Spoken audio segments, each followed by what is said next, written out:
Pooja, very interestingly, Yasin Malik is representing himself in this particular case. How is he defending, if you have any updates from the court? Well, it's very interesting. It is important to understand who Yasin Malik is today. He's not a young man who had become a terrorist in the 90s. Today, he's known as a separatist leader. He has his supporters and has managed to get a following at foreign platforms as well, has support from Pakistan. Within India as well, he's managed to build an image of himself. So today also, when he walked into the court, clearly knowing that he's convicted of serious charges of waging a war against country, illegal activities, funding terror, he had a sly smile on his face.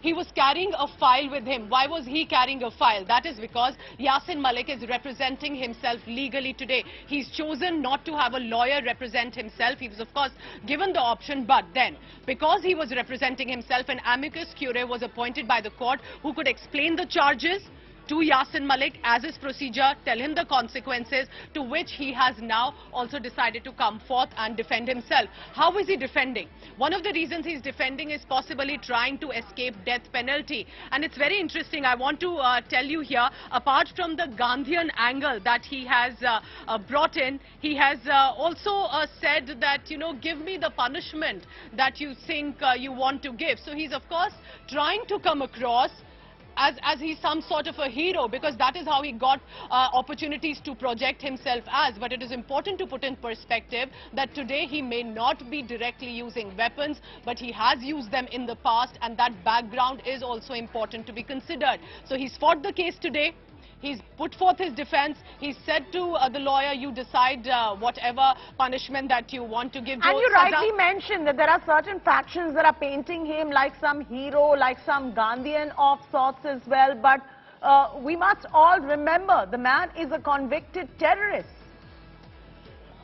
Chetty, India is a democracy, and even to a terrorist like Yasin Malik, he's been given opportunities fairly to now that he says he's given up weapons to give his point of view, and that is perhaps the significance and power of our democracy. Nevertheless, the law is eventually catching up with Yasin Malik. The court is about to pronounce a verdict. The matter, remember, has been taken up legally as well. But in all these years, he may have wanted to believe that people and victims have forgotten the past, and they have not forgotten. He may want to come across as a hero, Chetty, because he believes he has support in many parts, supporting his activities. All right, breaking news just coming in at the moment after Pakistan Prime Minister. More support trickling in for Yasin Malik.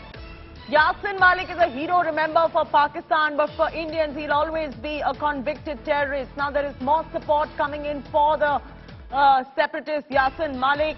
That's the big story. Envoy to India Abdul Basit has tweeted backing Malik, saying the world should wake up before India under Modi turns itself into an irreversible fascist state. Shahid Afridi has also put out a tweet saying fabricated charges against Yasin Malik.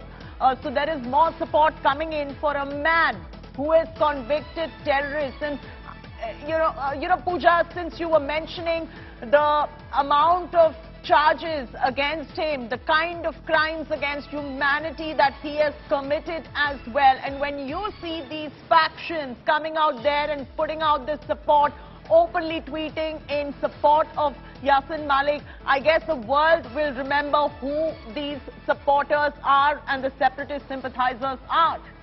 Well, one, we shouldn't be surprised that it is Pakistan coming to the support of separatists and terrorists who are creating unrest in India. Pakistan has blatantly supported terror activities, given shelter, given arms training to young men, and sent them with the weapons into India to disturb not just law and order, but completely change the peaceful character of Kashmir and made it literally a hell that it is for so many people fighting against terrorism today.